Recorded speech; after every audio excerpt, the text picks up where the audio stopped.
Friends, कैसे हैं आप सभी लोग। स्वागत है आपका फार्मेसी ट्यूटोरियल के यूट्यूब चैनल पे। तो आज हम लोग बात करेंगे डाबर हनीटस सायरप के बारे में, जो कि डाबर कंपनी बनाती है।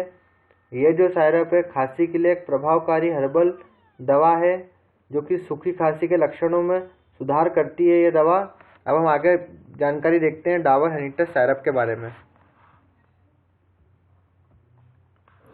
इसका उपयोग खांसी के इलाज और नाक की भीड़ को दूर करने के लिए किया जाता है।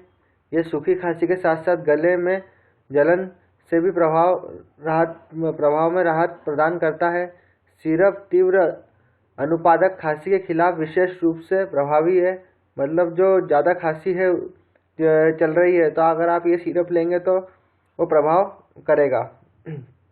और आमतौर पर कफ सिरप के विपरीत ये उन दीपानी का कारण नहीं बनता। मतलब ये जो है ये तुरंत असर करता है। ये एक प्राकृतिक खांसी के उपाय के रूप में काम करता है, जिसमें रोगाणुरोधी के और साथ ही विरोधी भड़काऊ गुण होते हैं। ठीक है, ये जो सायरप है ये जड़ी बूटियों के साथ मिलकर बना है, जैसे कि इसके अंदर तुलसी, मुलेठी, पिपली, सुथी, पुदीना, शहद, अन्य जड़ी बूटियों से मिलकर ये सायरप को बनाया है। ठीक है, मगर इस सायरप को लेने से पहले आपको डॉक्टर से सलाह जरूर लेनी है, क्योंकि आपको समझ में नहीं आएगा कि आपको गले सूखी खांसी हो रही है कि बलगम वाली खांसी हो रही है। उसके बाद पहले डॉक्टर को दिखाएं, उसके बाद ही इस दवा को लें। ठीक है, और इस दवा को तब तक लें जब तक आप पूरी तरीके से स्वस्थ ना हो जाए। ठीक है, बीच में अगर आपकी खांसी ठीक हो जाती है और आप बीच में ही दवा लेना बंद कर देते हैं, तो हो सकता है कि खांसी के लक्षण वापस आपके शरीर में आ जाए और आपको और ज़्यादा खांसी की समस्या आपके शरीर में हो जाए।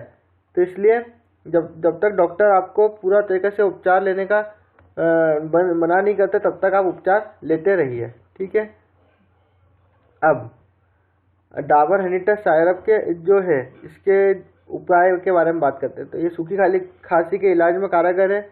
सूखी खांसी को ट्रिगर करने वाली जलन को कम करता है ये सायरप। ठीक है, कफ को बाहर निकालने के लिए एक प्राकृतिक एक्सपेक्टोरेंट के रूप में कार्य करता है। सर्दी के साथ आमतौर पर अनुभव की जाने वाली भीड़ से राहत देता है ये सायरप।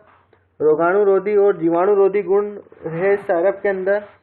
कफ को बाहर निकालने में मदद करता है, इस प्रकार तेजी से ठीक होने में सहायता करता है और एंटीबॉडी के उत्पादन को बढ़ाता है, जिससे संक्रमण से बचाव होता है। तो फ्रेंड्स, अगर आपको ये वीडियो अच्छी लगी है तो प्लीज़ चैनल को सब्सक्राइब कर दीजिए और हमारे चैनल से जुड़े रहने के लिए धन्यवाद। Thanks for watching video.